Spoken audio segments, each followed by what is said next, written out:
disease. So first, I will introduce Dan. Dan is a fifth-year grad student in the leading lab at Washington University in St. Louis, and a lot of his dissertation works focus on using bulk and single-cell transcriptomic, genomic, and proteomic data to really tease out the mechanisms of cancer. Dan, please feel free to take it away. All right, hi. Let me try to put on presentation mode one last time. If it doesn't want to do it, then it doesn't matter. All right, fine. Okay, so can you see this? Fine. I'm gonna take this as a yes. All right, so hi, my talk's just called Single Cell Analysis of Pancreatic Cancer. So Quan finally guilted me into doing this, so here we are. So a very brief outline. Just briefly, so what, even though Quan introduced me, like, but just a little bit more on who am I and what we are doing. Then I'll give you a bit of context of this project and some background on pancreatic cancer. And I think I'm just gonna show you a few results, not go through the entire paper that I'm gonna talk about, since it's sort of kind of dense and it is on bioRxiv, so people can just go and read it, so, with their own time.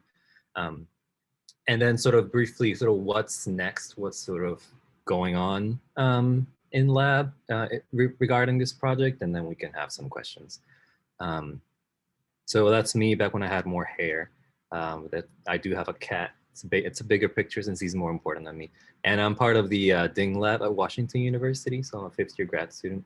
And so there's some links down here that I'm not sure if these slides are shared later, but the paper is in bioRxiv.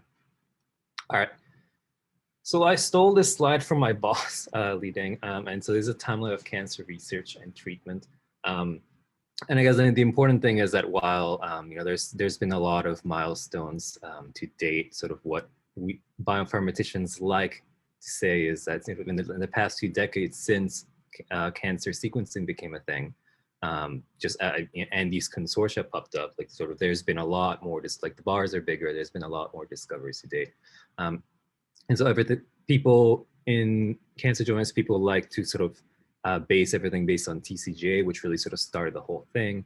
And then there's been some other consortiums that popped up that we've been part of. And so CPTAC essentially adds proteomics to the mix. And now we're at H10, which really takes advantage of the essentially maturity of the single cell sequencing technologies and wants to do sort of everything again, but at a single cell resolution.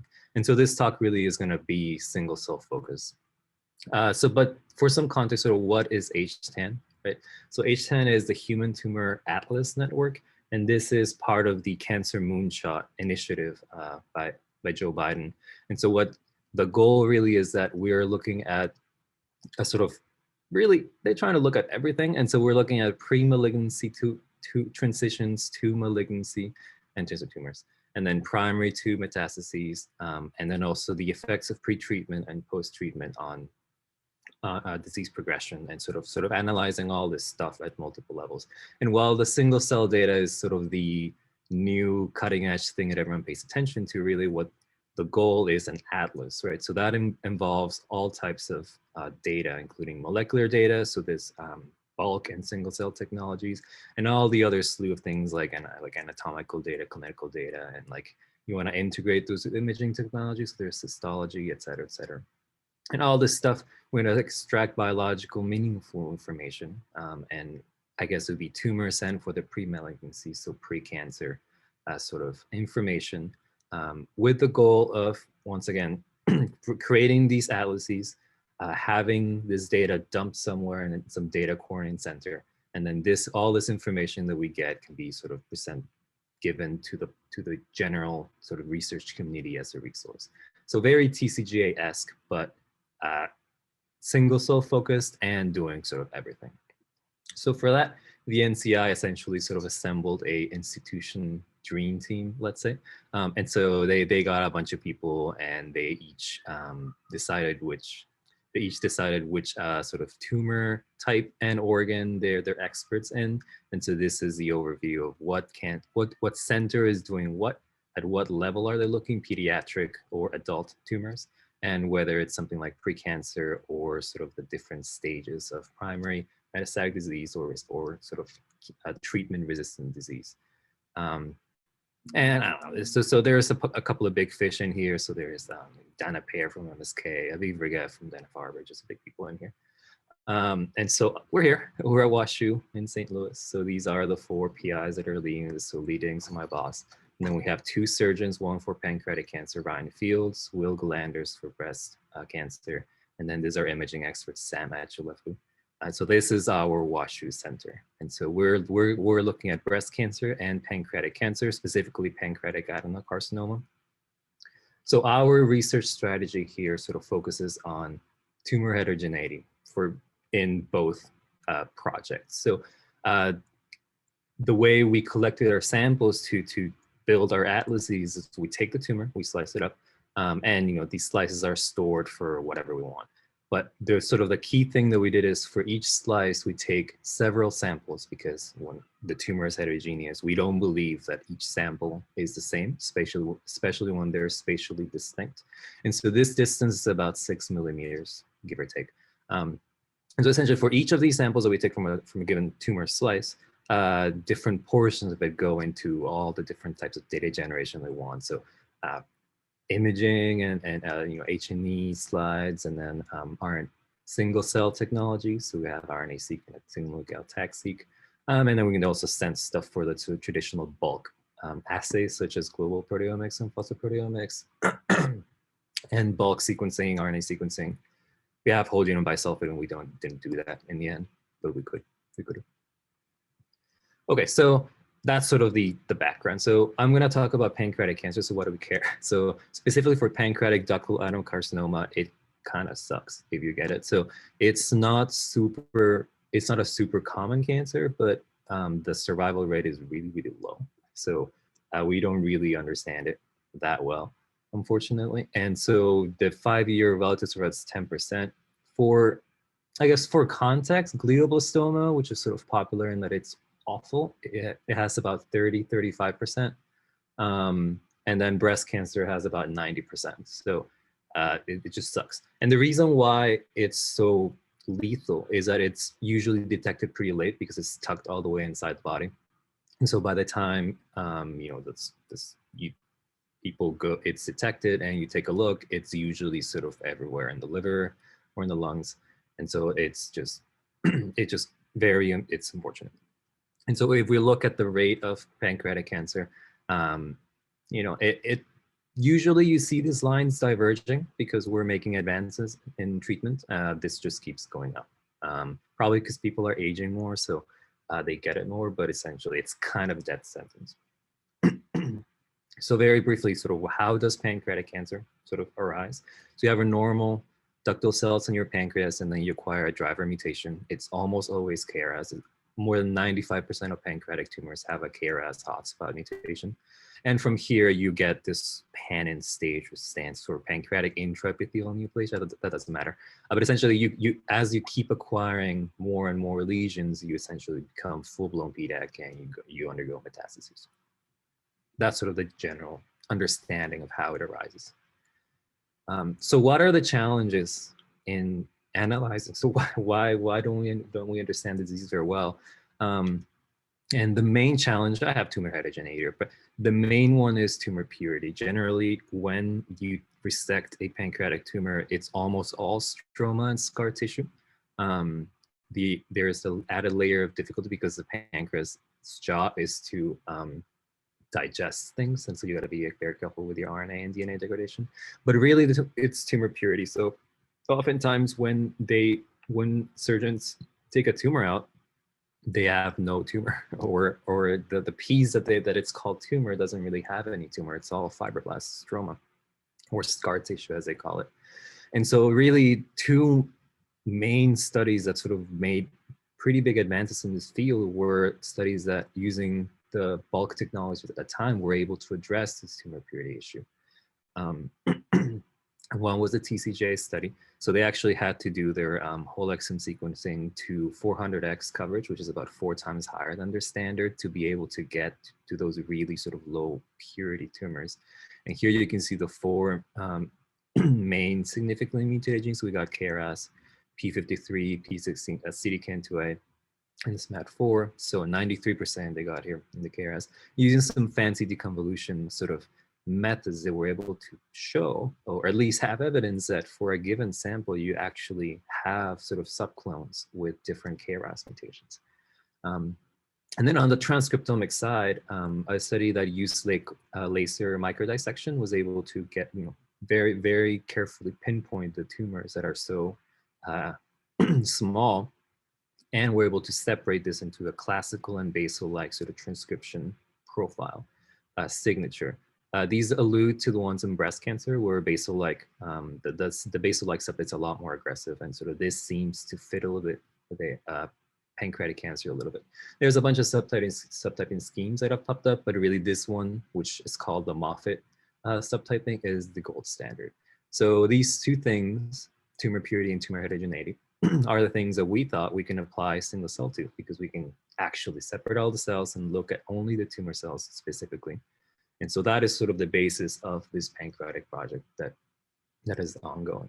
And so I call this just single cell analysis pancreatic cancer, but the full title is this: it's spatial drivers and precancer populations collaborate with microenvironment and treating chemo-resistant pancreatic cancer. It's a mouthful. But the goal is really to assess heterogeneity at multi-omic levels, and because it's single cell, we can also assess the interaction with tumor microenvironment. And obviously, we added the layer of having different treatment groups for pancreatic cancer. And so the study that we have kind of looks like this. We have 21 tumors.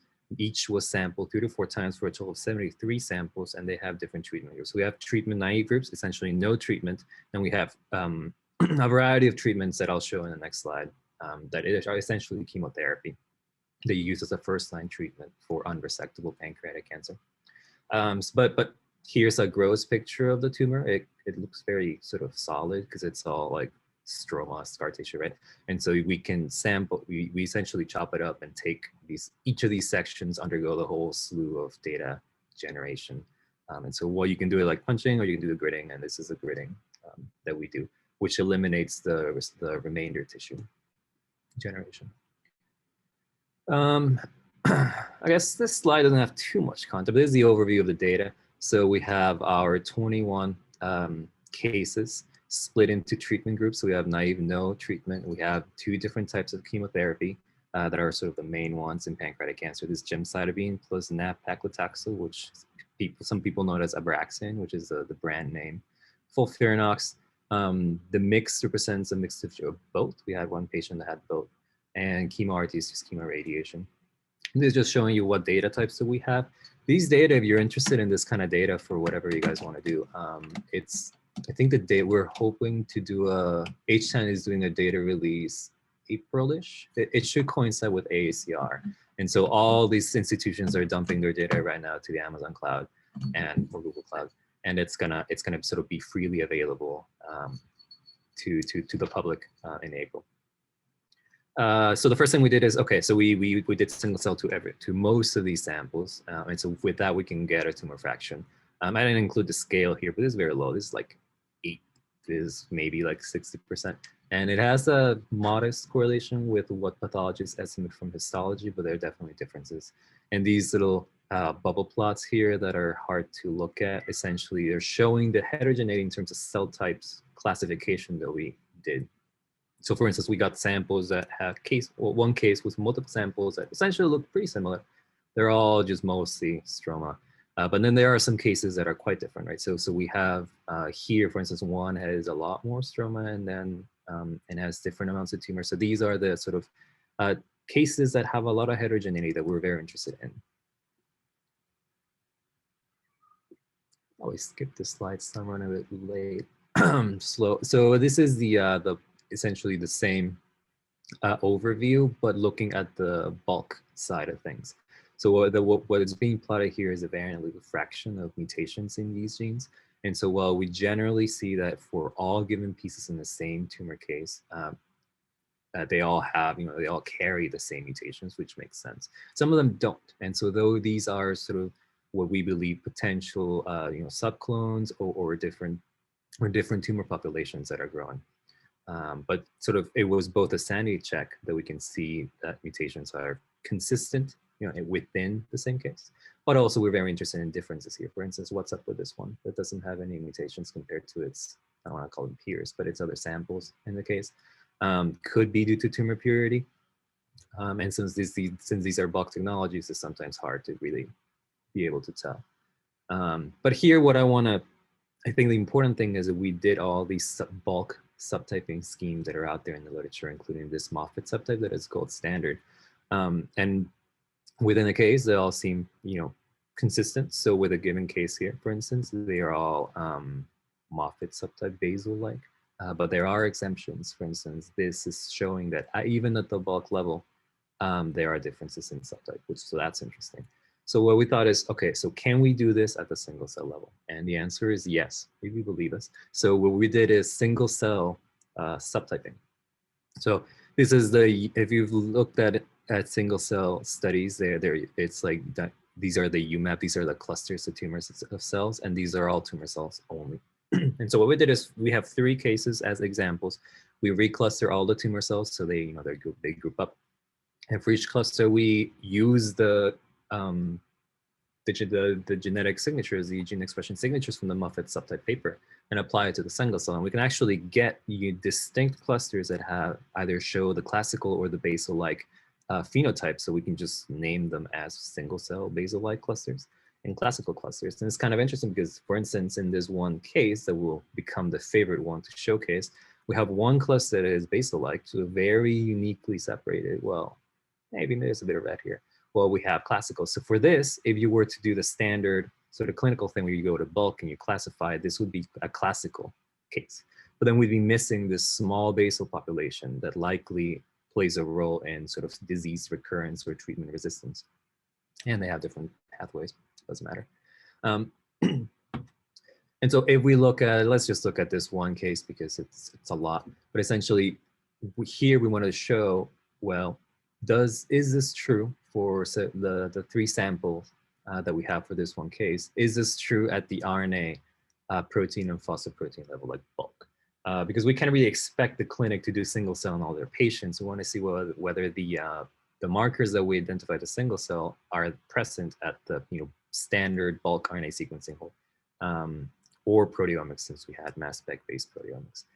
Are they there? And the answer is yes. So here we're looking at the 5 top markers that we find from the single cell in the classical phenotype, and they're here in red in the bulk omics. So that was nice.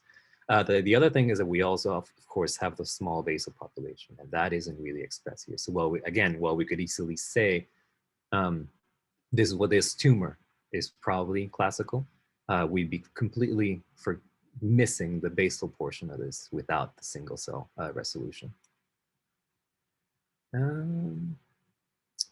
Okay, so that's all that's all expression based. So what about the DNA? So for this one same case, we did some sort of hoop jumping and we're able to figure out how to map mutations to single cell, to the specific single cell. And so, for instance, here we were able to find that this was surprising, but we found two KRAS variants, sort of alluding to what TCJ found as a multi-KRAS sort of subclones, and they all mapped really nicely to different tumor clusters. So this we can call the KRAS G12D cluster, and this one's the G12V cluster. And when you ran the inverse CNV, a copy number essentially for each cell, we can see that they got some pretty different copy number profiles too. So we're pretty certain that these, at the very least, these 2 clusters are probably represent different clonal events in this tumor. And if we run a lineage tracing algorithm that does copy number based, if you eyeball it a lot, you can kind of see that this sort of side stuff that is all CNV based matches the RNA based clusters here, kind of red, purple, and over here blue and green. But if our hypothesis is correct in that we have 2 subclones, what we should do is cut this line right here. Then we probably have 2 roots here, since we believe there's 2 subclones. So with that, we can create models or start to think about, okay, so what's going on? And so we believe that for this one tumor, we have 2 initial events with different KRAS drivers, and they acquire different progression events that we see from the copy number. And this is what we're able to get with our multi-sampling. So for instance, if we had only sampled this tumor once, so let's say this punch A, we'd be missing this entire sort of other clone here that probably plays a pretty big role in the tumor, but then sort of we can only get it really with our multi-sampling. Now, do we see this too in imaging data? So it's all single cell and bulk. And so sort of as an orthogonal approach to see whether we observe this heterogeneity, we did imaging mass cytometry on the tumors. So here, H1, H3, H7 represent different samples from the same tumor case. And just sort of looking at the image, and here's the key up here. For instance, in one piece, we see a whole bunch of nothing. So yellow's tumor. This nothing is probably just stroma, it's purple. We dialed that down because otherwise it's all purple everywhere. But for instance, H3, we can actually see the rare macrophages, and H7, the T cells. So pancreatic cancer is a very sort of immune cold, so immunotherapy just doesn't work.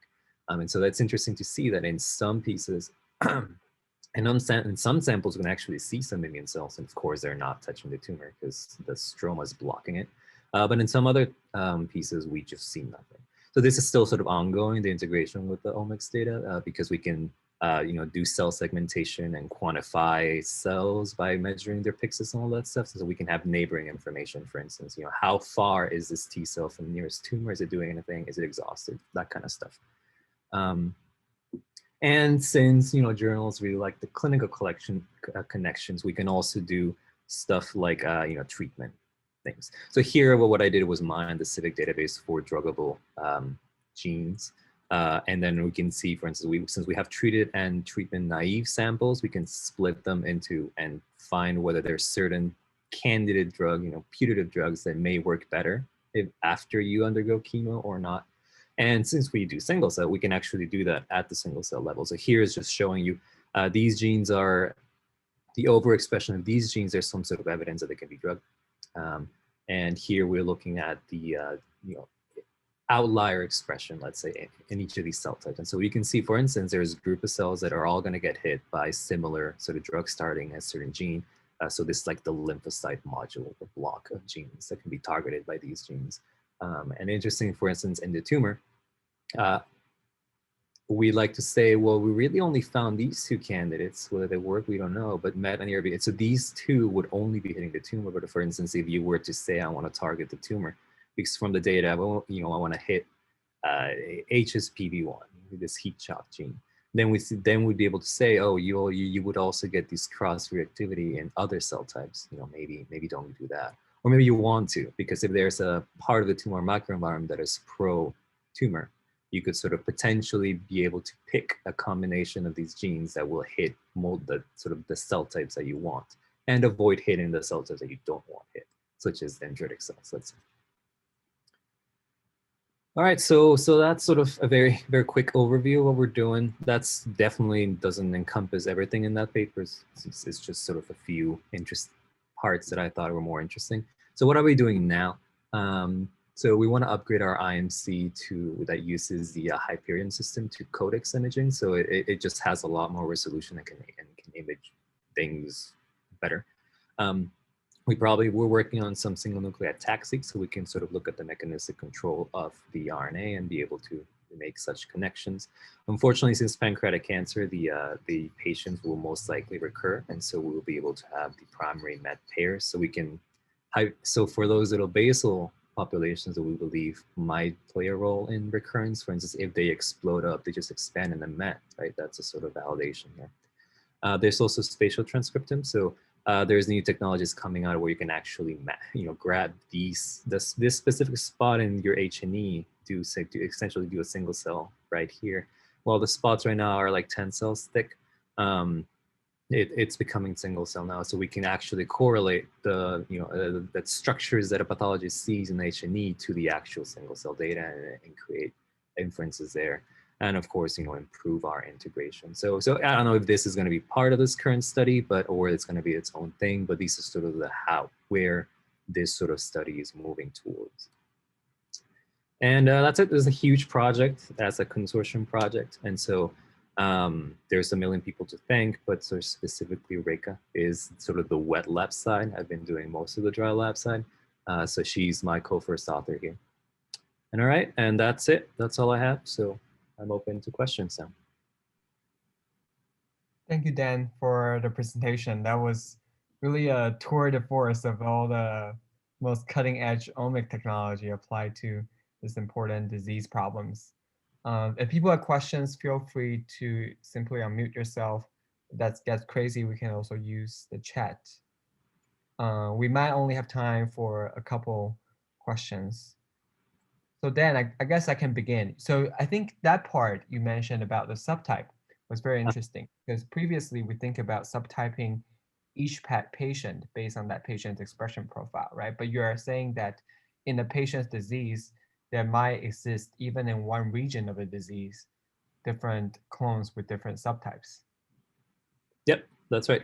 And this is sort of course, we find that in this is what we call the mixed subtype, and there's probably a way to quantify that in terms of percentages, right? So you'd say probably when you do it in the bulk, you'd be able to assign it a given using some sort of clustering with a large sort of set of samples. But within each patient, like when you have the single cell resolution, you can actually split it into different parts, right? And this is sort of what we believe is going on in this sort of heterogeneous tumor. This is not only in the pancreatic tumors, with that other project, the breast cancer project that I didn't talk about. We also were able to find sort of evidence about 50% of tumors have mixed PAM50 subtypes. So that one's also very sort of clinically relevant because your hormone receptor status, for instance, dictates the treatment that you will get. But then if a given patient that is ER positive, let's say HER2 negative, PR negative, has a small basal component, and that one's going to survive. Right? And so this is sort of the idea behind this mixed subtypes that we don't really know how to, properly, like what we could do about this, but we'd like to sort of show that it exists, and maybe we should be doing something about it. Yeah, and adding on to the translational impact, I suppose, like you said, right, in the short-term future, we probably can apply single-cell technology to every patient sample. Right. And how to do this with potential bulk technology. Right, so that's why we were trying to do the link to the bulk technologies, since okay, so there's a million differential express genes that comes out from a given single cell experiment, right? How can we actually make this clinically actionable? And there's two things that we're talking about with PIs at WashU. One would be is as I showed you in that one figure, that some of these markers that we get from the single cell, they don't come out in your generally when you do your sort of bulk analysis, but they are sort of more highly expressed in the samples that are of a given subtype. So there is sort of expression support from the bulk technologies, and we're trying to get a bit more evidence for that. So we're trying for the given markers that we think are new or can label the mixed subtypes. We're trying to get these guys to show up in IF experiments or in other imaging assays, so protein level data. And then for the ones that work, hopefully, they're going to go into PDX. And I know you don't like PDX models, but there is a chunk of money from HTAN reserved for sort of that kind of sort of in vivo assays. So that's going to be attempted at the very least at some point. And if all works very well, it may you do the clinical trial, but essentially validation, yeah, some sort of validation will have to happen.